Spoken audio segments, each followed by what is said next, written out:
साथियों नमस्कार। मैं आर के अमोल 24 चैनल पर आपका हार्दिक स्वागत है। आज मैं पुनः आपसे दूसरे संदर्भ में हिंदू खतरे में है या ये देश खतरे में है या क्या खतरे में है, इसके बारे में चर्चा करेंगे। देश में नौकरियां लगभग समाप्त हो चुकी हैं, किसी को नौकरी नहीं मिल रही है। नौजवान पढ़ लिख करके अगर नौकरी भी खोजना चाहे तो उसे निराशा ही हाथ लगती है। स्वास्थ्य की स्थिति ऐसी है कि कहा जा रहा है कि सरकारी अस्पताल में जाइए तो जान गंवा के आइए और प्राइवेट हॉस्पिटल में जाइए तो धन गंवा के आइए, ऐसा लोगों में धारणा बन गई है। तो स्वास्थ्य की स्थिति भी खराब है। शिक्षा की स्थिति यह है कि सरकार ही संभवतः निर्णय ले रही है कि स्कूल बंद कर दिए जाए क्योंकि वहां बच्चे नहीं आते। तो शिक्षा की भी स्थिति जो है बहुत ही खराब है, बद से बदतर है। इसके अतिरिक्त और भी देश की समस्याएं हैं जो अस्थायी रूप से, परमानेंट रूप से पड़ी हुई हैं और उनका कोई समाधान नहीं है, कोई उनका हल नहीं है। ऐसी स्थिति में कहा जा रहा है कि हिंदू खतरे में है। हिंदू तो वैसे ही खतरे में आ गया। साधु सन्यासी अनर्गल बयान दे रहे हैं और मुफ्त का बैठ के खा रहे हैं और भी उनकी अनैतिक कार्य हैं, उनको भी बढ़ावा दिया जा रहा है।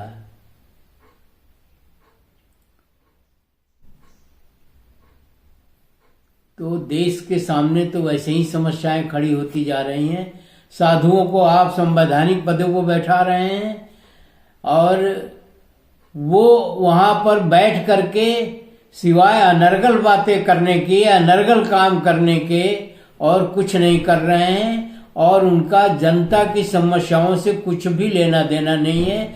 जैसा उनकी बातों से ही पता चलता है या उनकी बातों में ही ये समाहित है कि उनका जनता की समस्याओं से कुछ लेना देना नहीं है।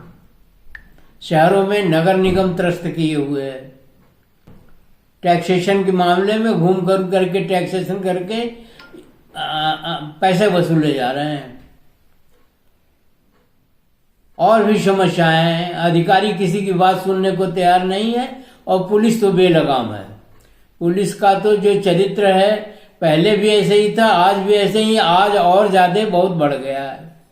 लोगों की रिपोर्टें हैं कि जो काम पहले 100-200 में हो जाता था अब उसके लिए 5-5 हजार रुपये मांगे जा रहे हैं।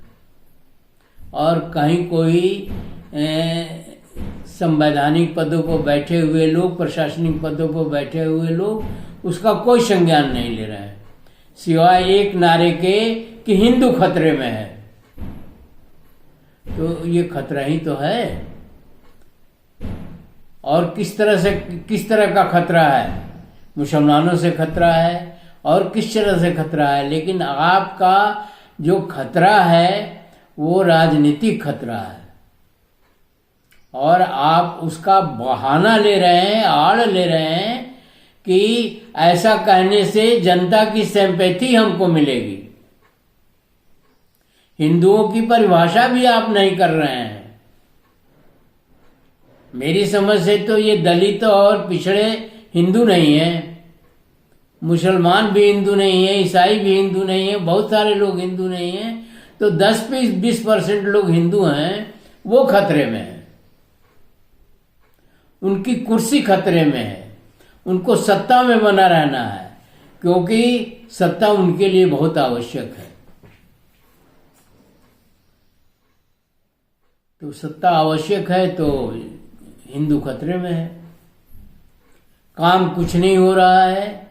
मेन तो शिक्षा है, स्वास्थ्य है, रोजगार है, इसका तो कोई काम ही नहीं हो रहा है। और रोजगारों में भी गड़बड़ियां की जा रही हैं दलितों और पिछड़ों के साथ। उनका जो आरक्षण का कोटा है उस में भी हेरा फेरी की जा रही है।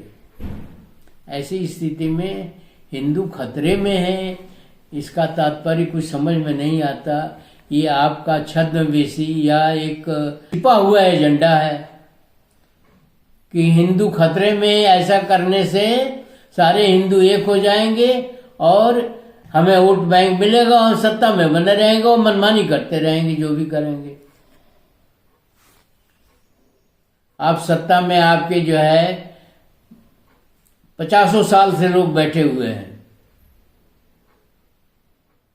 और सत्ता में आ क्यों रहे हैं? क्योंकि सत्ता में आने से पैसे मिल रहे हैं, पावर मिल रहा है, मान सम्मान तो मिल ही रहा है, काम हो चाहे न हो, पेंशनें मिल रही हैं फर्जी तरीके से।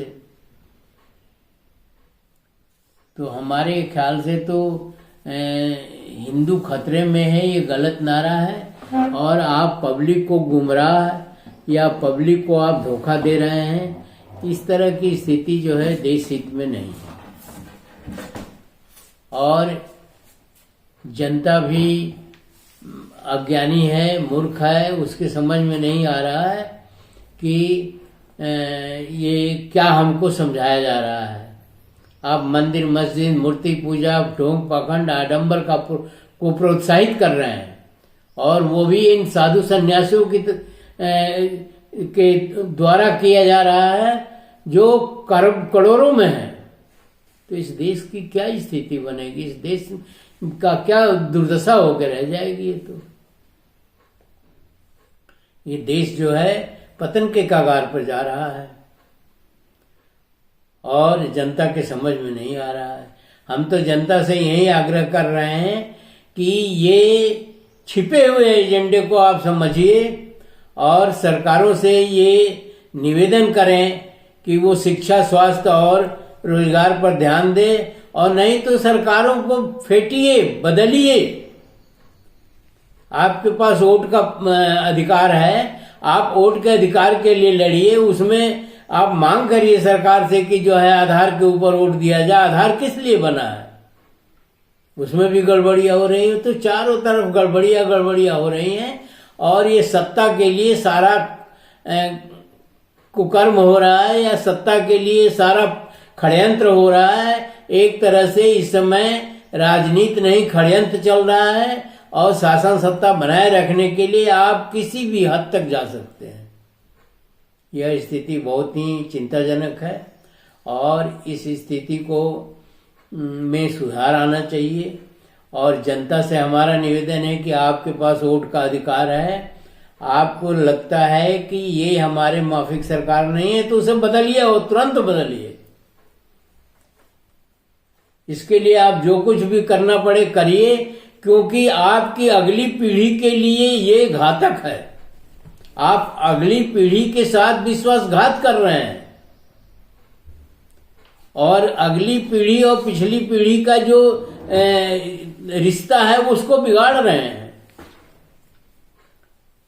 इन्हीं सब कारणों से हम 755 साल गुलाम रहे हैं और उस गुलामी के दंश को जिसने झेला है उससे पूछे कि क्या स्थिति थी।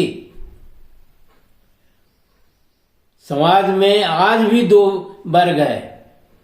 एक सवर्ण वर्ग जो शासन करना जानता है, पब्लिक को गुमराह करना जानता है, उसके ऊपर अत्याचार करता है, उसको दबाता है। और दूसरा ग्रुप है पिछड़े और दलितों का, जो सदियों से पिछड़े हैं और दलित हैं और जिनको शरीर पर पहले कपड़ा नहीं मिलता था, आज भी नहीं मिलता है, खाना नहीं मिलता था।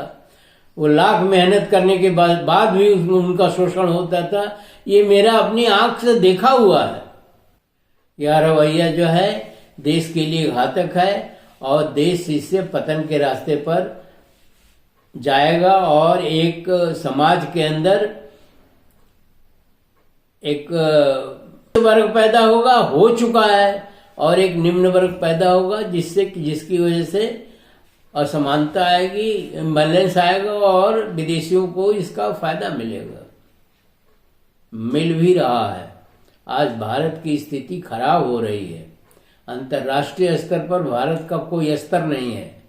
भारत को कोई अंतर्राष्ट्रीय स्तर पर कोई तवज्जो नहीं दी जा रही है, कोई उसका मान सम्मान नहीं है।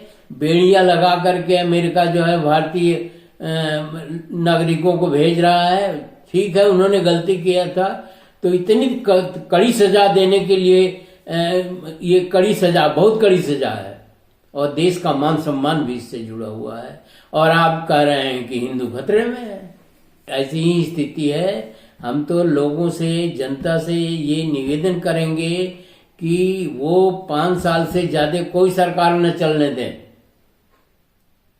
और ये 5 किलो अनाज और 2000 रुपये किसान निधि, किसानों के सारी जमीन लेने के लिए प्रपंच रचा गया, वो नहीं सफल हुआ, तपस्या भंग हो गई, और किसानों को 2000 रुपया किसान निधि थी। उससे क्या होना है? आप उनको बीज खाद सस्ते पर दिया, उनको एमएसपी दीजिए, और दलित वर्ग को ऊपर उठाने की बात किया जाए। दलितों का, पिछड़ों की स्थिति मुसलमानों से खराब है। मस्जिद तोड़ने से और मंदिर बनाने से कुछ नहीं होना है। इसी के साथ वीडियो समाप्त करते हैं और जनता से आग्रह करते हैं कि वो ढोंग पाखंड आडंबर से दूर रहे। सरकारों को जो है उन्नति के लिए, समस्याओं के निराकरण के लिए बाध्य करें। बाध्य यही करेंगे कि वोट का अधिकार है आपके पास, लड़ाई आप सीधे लड़ नहीं सकते, आपके पास इतनी क्षमता नहीं है, न बौद्धिक क्षमता है, न सामाजिक क्षमता है, न आर्थिक क्षमता है। तो वोट के अधिकार का इस्तेमाल करिए जो बाबा साहब ने आपको दिया है, और सरकारों को फेंकते रहिए। 5 साल से अधिक कोई सरकार न चलने दीजिए, और अपने वोट के अधिकार के लिए भी लड़ाई लड़िए, उस पर भी खतरा आ रहा है।